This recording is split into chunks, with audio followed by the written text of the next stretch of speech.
Hello' friends, welcome to listen Assam channel. যোৱা 4-5 দিন ধৰি আপোনালোকে টিভিত দেখিছে বা নিউজ পেপাৰত পঢ়িছে যে ইজৰাইল আৰু পেলেষ্টাইনৰ মাজত যুদ্ধ হৈ আছে বহুত বেছি পৰিমাণে। কিন্তু এই যুদ্ধৰ কাৰণটো কি? If you trace back, it can be link to the death of Jesus Christ. 2000 বছৰ আগতে জিছাছক যেনেকৈ ক্ৰুচিফাই কৰা হৈছিল, তাৰ লগত আজিৰ এই যুদ্ধক বহু পৰিমাণে আমি ৰিলেট কৰিব পাৰোঁ। So' will discuss it today. Before discussing, just আমি ইজৰাইলৰ লোকেশ্যনটো জানি লওঁ। এইটো যে ৰেড কালাৰৰ মাৰ্ক কৰা আছে, দেশখনৰ নাম ইজৰাইল হয়, আৰু ইয়াৰ মাজত যে লাইট পিংক কালাৰৰ এটা এৰিয়া আছে, ডেট কেন বি ৰাফলি কল্ড পেলেষ্টাইন। আৰু ইজৰাইলৰ চাৰিওপিনে আছে আপোনালোকৰ Egypt, Saudi Arabia, Iraq, Syria, তুৰ্কী আদি দেশ। আৰু এই সকলোবিলাক দেশ মুছলিম নেশ্যনছ হয়। আৰু ইজৰাইলত কি ধৰ্ম আছে? ইজৰাইলত জুডাইজিম আছে, অসমীয়াত আমি ইহুদী ধৰ্ম বুলি কওঁ। অ'কে, চ' এইজন ব্যক্তিক আমি সকলোৱে জানো, আমাৰ শ্ৰদ্ধাৰ জিছাছ খ্ৰাইষ্ট। তেখেতক ক্ৰুচিফাই কৰি মৃত্যুদণ্ড দিয়া হৈছিল। কিন্তু কিয়? জাষ্ট ব্ৰিফলি আমি এটা অভাৰভিউ লৈ লওঁ। অ'কে, যীশু খ্ৰীষ্টৰ জন্ম ক'ত হৈছিল? বেথেলহামত। বেথেলহাম ক'ত আছিল? জেৰুজালেমত। জেৰুজালেম ক'ত আছে? ইজৰাইলত। আৰু ইজৰাইল ক'ত আছিল আগতে? Israel was a part of Roman empire. Roman এম্পায়াৰৰ এখন ৰাজ্য আছিল ইজৰাইল, আৰু ইজৰাইলত জিউছ ধৰ্ম আছিল, মানে জুডাইজিম আছিল। আৰু সেই সময়ৰ জুডাইজিম ধৰ্মৰ কিছুমান ৰীতি নীতি যীশুখ্ৰীষ্টই ভাল পোৱা নাছিল আৰু সেইবিলাক সংস্কাৰ কৰিব বিচাৰিছিল। ফৰ এক্সাম্পল, যেনেকৈ মহাপুৰুষ শ্ৰীমন্ত শংকৰদেৱে আমাৰ অসমৰ চলি থকা হিন্দু ধৰ্মত কিছুমান ৰীতি নীতি সংস্কাৰ কৰি পেলাই নতুনকৈ বৈষ্ণৱ ধৰ্ম আনে, ৰিফৰ্ম কৰে, তেনেকুৱা এটা কিবা তেওঁ কৰিব বিচাৰিছিল। বাট তেখেতৰ এই উদ্দেশ্যত ক্ষুণ্ণ হৈ পেলাই সেই সময়ত জিউ সমাজৰ বৰমূৰীয়াসকলে তেখেতক দোষী সাব্যস্ত কৰি ক্ৰুচিফাই কৰি মৃত্যুদণ্ডৰে দণ্ডিত কৰে। Look at this famous painting. বহি থকা মানুহজন বগা কাপোৰ মেৰিয়াই যে আছে, তেওঁৰ নাম হ'ল পণ্টিয়াছ পাইলেট, আৰু থিয় হৈ থকা বগা কাপোৰ পিন্ধা মানুহজন হ'ল আমাৰ জিছাছ খ্ৰাইষ্ট। এইটো কোৰ্টত পণ্টিয়াছ পাইলেটৰ কোৰ্টত যীশুখ্ৰীষ্টৰ বিচাৰ হৈ আছে, বিচাৰতে তেখেতক মৃত্যুদণ্ড দিয়া হয়। যীশুখ্ৰীষ্টৰ মৃত্যুৰ পিছত তেখেতে যিবিলাক ৰীতি নীতি চেঞ্জ আনিব বিচাৰিছিল, পৰিৱৰ্তন আনিব বিচাৰিছিল, সেইবিলাককে আমি খ্ৰীষ্টিয়ান ধৰ্ম বুলি কোৱা আৰম্ভ কৰোঁ। বেচিকেলি খ্ৰীষ্টিয়ান ধৰ্ম আমাৰ জিউছ ধৰ্মৰ পৰাই মানে ইভলিউশ্যন হৈ পেলাই এটা বেলেগ এটা ধৰ্ম হয় বুলি ক'ব পাৰি। অ'কে, চ' যীশুখ্ৰীষ্টৰ মৃত্যুৰ পিছত খ্ৰীষ্টিয়ান ধৰ্ম সিমান এটা বেছি পপুলাৰ হোৱা নাছিল, জাষ্ট চলি আছিল আৰু কিছুমানে ফ'ল' কৰিছিল। বাট 300 বছৰ পিছত, যীশুখ্ৰীষ্টৰ মৃত্যুৰ 300 বছৰ পিছত খ্ৰীষ্টিয়ান ধৰ্মৰ এটা নতুন এটা টাৰ্ণিং পইণ্ট আহে বুলি ক'ব পাৰি। কিন্তু কেনেকৈ আহে? 300 বছৰ পিছত যীশুখ্ৰীষ্টৰ মৃত্যুৰ ৰোমান এম্পায়াৰত এজন নতুন ৰজা আহে, তেওঁৰ নাম হ'ল কনষ্টেণ্টাইন। আৰু 313 চনত 313ত কনষ্টেণ্টাইনে খ্ৰীষ্টিয়ানিটিৰ প্ৰতি আকৰ্ষিত হৈ পেলাই খ্ৰীষ্টিয়ান ধৰ্ম গ্ৰহণ কৰে আৰু সমগ্ৰ ৰোমান এম্পায়াৰতে খ্ৰীষ্টিয়ান ধৰ্ম প্ৰচাৰৰ কাৰণে আদেশ দিয়ে। আৰু তেওঁৰ এই ভূমিকাৰ কাৰণে ইউৰোপত বহুতো মানুহ খ্ৰীষ্টিয়ান ধৰ্মলৈ নিজৰ ধৰ্ম সলনি কৰে আৰু খ্ৰীষ্টিয়ান ধৰ্ম ব্যাপকভাৱে প্ৰচাৰ লাভ কৰে। আৰু যেতিয়া ইউৰোপত মেক্সিমাম মানুহ খ্ৰীষ্টিয়ান হৈ গ'ল, তেতিয়া জিউছ মানুহখিনি, মানে জুডাইজিম ফ'ল' কৰা মানুহখিনি আৰু খ্ৰীষ্টিয়ান ধৰ্ম ফ'ল' কৰা মানুহখিনিৰ মাজত এটা ক্লেছ আৰম্ভ হ'ল। আৰু ক্লেছটো কিয় হ'ল? প্ৰথম কাৰণটোতো হ'ল খ্ৰীষ্টিয়ান ধৰ্মৰ মানুহবিলাকে জিউছ ধৰ্মৰ মানুহবিলাকক ঘৃণা কৰা আৰম্ভ কৰিলে, বিকজ জিউছ ধৰ্মৰ মানুহবিলাকে যীশুখ্ৰীষ্টক মাৰিছিল। পণ্টিয়াছ পাইলেট একজন জিউছ আছিল, আৰু জিউছবিলাকে যীশুখ্ৰীষ্টক মাৰাৰ কাৰণে খ্ৰীষ্টিয়ান ধৰ্মৰ মানুহবিলাকে জিউছ মানুহবিলাকক বেয়া পোৱা ষ্টাৰ্ট কৰিলে। আৰু তেতিয়া ইউৰোপত থকা চাৰ্চবিলাকৰ অৰ্ডাৰত ইউৰোপৰ পৰা বহুতো মানুহ একগোট হৈ পেলাই ইজৰাইললৈকে গৈছিল। কিয় গৈছিল? ৰেভেন্স ল'বৰ কাৰণে। মানে ইজৰাইলত জিউছ মানুহবিলাক আছিল, এই জিউছ মানুহবিলাকক মাৰিবৰ কাৰণে ইউৰোপৰ পৰা বহুতো দল গৈছিল। এইটো কোৱা হয় ক্ৰুচেড বুলি। So' basically crusade is a kind of religious war which happened in the medieval era. আৰু ইয়াৰ কাৰণে বহুতো জিউছ মানুহ ইজৰাইলৰ পৰা উৎখাত হ'বলগীয়া হৈছিল। এইখন মেপত আপোনালোকে চাব পাৰে ৰাফলি ইউৰোপৰ বিভিন্ন জেগাৰ পৰা কেনেদৰে জিউছবিলাকক এক্সপাল কৰা হৈছিল। আৰু অকল এইটোৱে কাৰণ নহয়, আৰু এটা কাৰণ আছে জিউছবিলাকক বেয়া পোৱা। সেইটো হ'ল জিউছবিলাক মেথছত বহুত ভাল আছিল, মেথছ আৰু ছায়েন্সত। আৰু জিউছবিলাকে মানি লেণ্ডিঙৰ বিজনেছ কৰিছিল। আৰু সেই সময়ত মিডিল এজত খ্ৰীষ্টিয়ান ধৰ্ম আৰু ইছলাম ধৰ্মত পইচা ধাৰে দিয়াটো এটা পাপ বুলি গণ্য কৰা হৈছিল। Money lending was not allowed in Christianity and Islam. Then who will lend money? বিজনেছততো পইচা ধাৰে দিয়া এইটোতো থাকিবই। দেন জিউছবিলাকে এই কামটো কৰিছিল। আৰু মানি লেণ্ডিং বিজনেছটো বহুত প্ৰফিটেবল আছিল, বিকজ তাত এটা হিউজ পৰিমাণৰ ইণ্টাৰেষ্ট পোৱা গৈছিল। আৰু এই প্ৰফিটেবল বিজনেছটোৰ কাৰণে জিউছবিলাকে আৰ্থিক দিশৰ পৰা বহুত আগবাঢ়ি গৈছিল। আৰু ইমানেই ধনী হৈ গৈছিল যে ইউৰোপত যিকোনো ধৰণৰ বিপদ নাহিলেও, যিকোনো ধৰণৰ দুৰ্ভিক্ষ নাহিলেও জিউছবিলাকৰ হাতত বহুতো পইচা আছিল আৰু তেওঁলোকে সদায় এটা ভাল লাইফষ্টাইল ফ'ল' কৰিছিল। আৰু নট ইভেন ডেট, জিউছবিলাক সদায় নিজৰ মাজতে থাকিছিল, কেতিয়াও বেলেগ ধৰ্মৰ মানুহৰ লগত বৈবাহিক সম্পৰ্ক স্থাপন নকৰিছিল। এনেদৰে নিজৰ মাজত থাকি নিজৰ কালচাৰটো মেইনটেইন কৰিছিল, আৰু পইচা বহুত আছিল। আৰু এনেও আমাৰ সমাজত যিবিলাক ধনী মানুহ, সেই ধনী মানুহবিলাকক সমাজৰ তলৰ স্তৰৰ মানুহবিলাকে কিছু পৰিমাণে হ'লেও ঈৰ্ষা কৰে।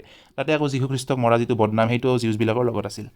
আৰু এই জিউছবিলাকৰ যিটো প্ৰতি থকা ঘৃণা, সেইটো আমাৰ আজিৰ দিনলৈকেও প্ৰবাহিত হৈছিল। ফৰ এক্সাম্পল, এই ফটোটোত চাওক, এইটোক গেছ চেম্বাৰ বুলি কোৱা হয়। কেনেদৰে জিউছ মানুহবিলাকক কাইণ্ড অফ মুৰ্গীৰ নিচিনা ৰাখিছে, আৰু কিছু সময় পিছত তেওঁলোকক গেছ চেম্বাৰত সোমাই দি পেলাই মাৰা হ'ব, বিকজ হিটলাৰে জিউছবিলাকক ঘৃণা কৰিছিল আৰু ভাল পোৱা নাছিল। আৰু হিটলাৰৰ এইটো কাৰ্যকে হলোকাষ্ট বুলি কোৱা হয়। চ' বেচিকেলি 2000 বছৰ জিউছবিলাকে বহু পৰিমাণে পাৰ্চিকিউশ্যনৰ সন্মুখীন হৈছিল, বহু পৰিমাণে কষ্টৰ সন্মুখীন হৈছিল from the other religion. Okay, so' তাৰপিছত কাইণ্ড অফ 19শ শতিকামানত সমগ্ৰ বিশ্বত বিভিন্ন প্ৰান্তত থকা জিউছবিলাকে ডিচাইড কৰিলে যে এনাফ ইজ এনাফ, এতিয়া আৰু এনেকৈ নহ'ব, it's time to get united and go' back to our own land, that is Israel, motherland. আৰু এইটো যিটো ৰিলিজিয়াছ আৰু নেশ্যনেলিষ্টিক মুভমেণ্টৰ সূচনা ঘটিছিল জিউছ মানুহবিলাকৰ মাজত, এইটোকে কোৱা হয় জায়নিজিম বুলি, জায়নিষ্টিক মুভমেণ্ট বুলি কোৱা হয়। এৰাউণ্ড 1897 মানত ষ্টাৰ্ট হৈছিল, ৰাফলি কৈছোঁ আৰু যেতিয়া তেওঁলোকে প্লেন কৰিলে যে আমি আমাৰ মাদাৰলেণ্ডত ঘূৰি যাম, মানে ইজৰাইলত, তেতিয়া ইজৰাইলত কোন আছিল? আপোনালোকক মই আগতে কৈছোঁ যে Israel is surrounded by various Muslim nations, Arab nations, আৰু সেই আৰবৰ মুছলিমবিলাকে ইজৰাইলত বসতি কৰা ষ্টাৰ্ট কৰিছিল। আৰু সেই আৰবৰ মুছলিমবিলাকে য'ত বসতি কৰা ষ্টাৰ্ট কৰিছিল ইজৰাইলক, সেইটোকে তেওঁলোকে পেলেষ্টাইন বুলি কৈছিল। আৰু নেক্সট ফটোটোত চাওক, এনেদৰে বিশ্বৰ বিভিন্ন প্ৰান্তৰ পৰা জিউছ মানুহবিলাক ইউৰোপ, ছাউথ আমেৰিকা পৰা ইজৰাইললৈকে মাইগ্ৰেশ্যন হৈছিল, মানে আকৌ নিজৰ মাদাৰলেণ্ডলৈকে ঘূৰি গৈছিল। এই ফটোটোত চাওক, জাহাজত জিউছ মানুহবিলাক আহিছে। কিন্তু লেণ্ডটো এটাই, লেণ্ডটো ডাঙৰ কৰিব নোৱাৰি, তাত অলৰেডি আৰব মুছলিমবিলাক আছে, পেলেষ্টাইন বুলি কয় তেওঁলোকে, আৰু ইয়াৰ পৰা জিউছো গৈ আছে।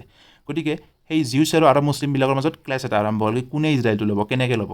আৰু ইণ্টাৰেষ্টিংলি এই জিউছবিলাকৰ নিজৰ মাদাৰলেণ্ডত ঘূৰি যোৱা গোটেই সমগ্ৰ প্ৰক্ৰিয়াটোত ব্ৰিটিছ গভৰ্ণমেণ্টে তেওঁলোকক ভালেখিনি সহায় কৰিছিল। চ' ফাইনেলি 1900 পৰা 1947লৈকে জিউছ আৰু আৰব মুছলিমবিলাকৰ মাজত, চ' ইজৰাইল আৰু পেলেষ্টাইনৰ মাজত ৰিলেশ্যন ভাল নহয়, কাজিয়া হোৱা আৰম্ভ হ'ল, যুদ্ধ হোৱা আৰম্ভ হ'ল। So' in 1947 UN has decided to ইণ্টাৰভিন।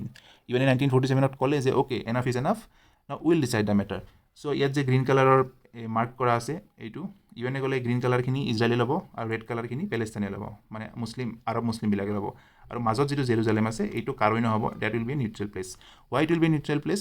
Because Jerusalem Christian, ইছলাম আৰু জুডাইজিম তিনিওটা ধৰ্মৰ কাৰণে পবিত্ৰ ঠাই হয়, সেইকাৰণে সেইটো UN ক'লে এইটো নিউট্ৰেল লাগিব। কিন্তু এইটো প্ৰস্তাৱত ইজৰাইল মান্তি হ'ল, কিন্তু পেলেষ্টাইন মান্তি নহ'ল। পেলেষ্টাইনে ক'লে নো উইল নট এগ্ৰী, আমাক গোটেই লেণ্ডটো আমাকে লাগিব, জিউছবিলাকৰ ইয়াত কোনো স্থান নাই। কাৰণটো কি? মেবি পেলেষ্টাইনত থকা আৰব মুছলিমবিলাকে ভাবিছিল যে জিউছবিলাকতো হাজাৰ হাজাৰ বছৰ ধৰি পেলাই অত্যাচাৰৰ সন্মুখীন হৈ আহিছে, তো আমি যদি লেণ্ড নিদিওঁ, কিনো কৰিব, আমাক একো কৰিব নোৱাৰিব। Basically Palestinian people underestimate the strength of Jews people. But ইয়াৰ পিছত নেক্সট 50 বছৰ ধৰি ইজৰাইলত জিউছ মানুহবিলাকে ইমান চাইণ্টিফিক আৰু ইকনমিক ডেভেলপমেণ্ট কৰিলে যে আজিৰ যুগত ইজৰাইল এখন অন্যতম ডেভেলপ দেশ হয়, আৰু ডিফেন্সত স্পেচিয়েলি ইজৰাইল বহুত আগবঢ়া।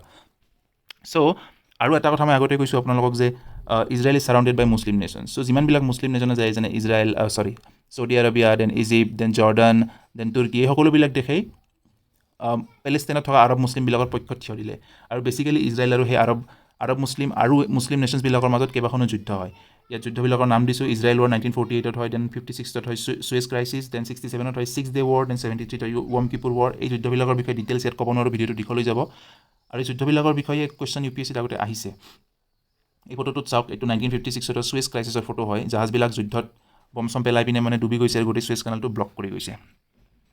অ'কে, চ' এই ফটোটোত আমি একদম ভালকৈ বুজাই দিছে ক'ব গ'লে। 1947ত যেতিয়া UN প্লেন কৰিছিল, তেতিয়া পেলেষ্টাইনৰ মাজত বহুত বেছি এৰিয়া আছিলে গ্ৰীণ কালাৰ, আৰু এই হোৱাইটবিলাকহে অনলি জিউছৰ এৰিয়া আছিল। চ' এইটো হ'ল পাৰ্টিশ্যন প্লেনত UN ক'লে যে হোৱাইটখিনি জিউছে লওক, গ্ৰীণখিনি আৰব মুছলিমবিলাকে লওক, যিটো এগ্ৰী নকৰিলে পেলেষ্টাইনে, কিন্তু ইজৰাইলে মানি লৈছিল।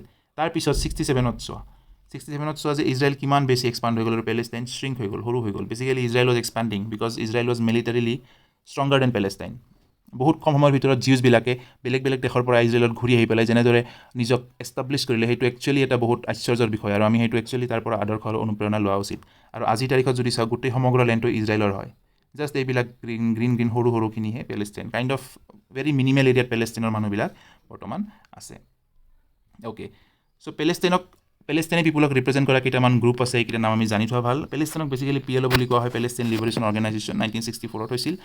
আৰু বহুত কেইখন দেশে পেলেষ্টাইনক এজ এ কাণ্ট্ৰি ৰিকগনাইজ নকৰে, কিছুমানে কৰে। আৰু ইভেন ইন ইউনাইটেড নেশ্যনছ ৰাষ্ট্ৰসংঘটো পেলেষ্টাইনক অবজাৰ্ভাৰ ষ্টেটাছে দিয়া হৈছে, ফুল টাইম মেম্বাৰৰ ষ্টেটাছ এতিয়ালৈকে দিয়া নাই। আৰু পেলেষ্টাইন এই মুভমেণ্টত যেতিয়া 1947ৰ পৰা এতিয়ালৈকে যিটো চলি আছে, তাত ফাটাহ বুলি এটা অৰ্গেনাইজেশ্যন আছে, এইটো বহুত পৰিমাণে উল্লেখযোগ্য ভূমিকা গ্ৰহণ কৰে। ফাটাহ এটা কাইণ্ড অফ মিলিটাৰী অৰ্গেনাইজেশ্যন হয়, আৰু ফাটাহৰ মেইন উদ্দেশ্য হয় ইজৰাইলৰ কবলৰ পৰা পেলেষ্টাইনক উদ্ধাৰ কৰি আনি এখন নতুন দেশ স্থাপন কৰা। কিন্তু PLO আৰু ফাটাহ দুটা পাৰ্টিৰ যিটো প্ৰগ্ৰেছ, সেই প্ৰগ্ৰেছটোত অসন্তুষ্ট হৈ পেলাই কিছুমান মানুহে আকৌ এটা নতুন গ্ৰুপ এষ্টাব্লিছ কৰে, সেইটো হ'ল হামাছ। এইটো 1987ত এষ্টাব্লিছ কৰা, এইটো বহুত এটা বেছি উগ্ৰবাদী সংগঠন হয়, ফাটাহতকৈ বহু বেছি পৰিমাণে উগ্ৰবাদী হয়। আৰু হামাছৰ এটাই plan, to annihilate Israel from the world map, to wipe out Israel from the world মেপৰ পৰা ইজৰাইলৰ নাম আৰু নিচান মিটাই দিয়াটোৱে হ'ল হামাছৰ মেইন উদ্দেশ্য। আৰু এইটো এটা টেৰৰিষ্ট অৰ্গেনাইজেশ্যন হয়। কিন্তু ইণ্টাৰেষ্টিংলি চাইনা, ইজিপ্ট, ইৰাণ, তুৰ্কী, চিৰিয়া, ৰাছিয়া, কাটাৰ এইবিলাক দেশত এইটো অৰ্গেনাইজেশ্যনক টেৰৰিষ্ট অৰ্গেনাইজেশ্যন হিচাপে মানি লোৱা নহয়। আৰু এই মানুহজন যে আছে মানুহজন হামাছৰ চিফ হয়, নামটো নাজানিলেও হ'ব, সেইকাৰণে দিয়া নাই। ইণ্টাৰেষ্টিংলি 2012 চনৰ পৰা এই মানুহজন এখন বেলেগ এখন দেশত দোহাত বেচিকেলি এক্সাইলত আছে। কিয় আছে সেইটো মে বি পেলেষ্টাইনত থকা ছেফ নহয়, ইজৰাইলৰ যিটো চোৰাংচোৱা এজেঞ্চি মোছাদৰ শংকাত ভয় কৰি পেলাই বাহিৰত আছে, তেনেকুৱাও হ'ব পাৰে বা হোৱাট এভাৰ। চ' ইয়াৰ চলুচনটো কি হ'ব? চলুচনটো ডেফিনেটলি পলিটিকেল হ'ব লাগিব, মিলিটাৰী চলুচন হ'লে নহ'ব। Military solution is actually impossible because পেলেষ্টাইনত 46 লাখ মানুহ আছে। তো ইজৰাইলে যদি ভাবে যে পেলেষ্টাইনক আমি সৰু সৰু এৰিয়াবিলাক আমি দখল কৰি লৈ গৈ থাকিম, তো পেলেষ্টাইনত 46 লাখ মানুহ ক'ত থাকিব? সৰু সৰু জেগাত বহুত মানুহ থাকিব লাগিব আৰু তাত হিউমেন ৰাইট ভায়োলেশ্যন হোৱাৰো সম্ভাৱনা আছে। আৰু এগেইন হামাছে ভাবিব লাগিব যে ইজৰাইলক এনিহিলেট কৰা আজিৰ তাৰিখত আকাশত চাং পতাৰ নিচিনা। It is really impossible, not at all possible, logically নহয়। ইজৰাইল বহুত বেছি ষ্ট্ৰং, তো হামাছে কেতিয়াও ইজৰাইলক একো কৰিব নোৱাৰে। আৰু ইজৰাইলে ভাবিব লাগিব যে পেলেষ্টাইনৰ মানুহবিলাক যিমান 46 লাখ মানুহ আছে, কিবা এটা ব্যৱস্থা কৰি দিব লাগিব। চ' দুপক্ষৰ মাজত ডিছকাশ্যন হৈ পেলাই পলিটিকেল চলুচনহে এটা অন্যতম এটা মানে ৰাস্তা, ইয়াৰ বাদে বেলেগ একো ৰাস্তা নাই। অ'কে, যদি ভিডিঅ'টো চাই ভাল লাগিছে প্লিজ ছাবস্ক্ৰাইব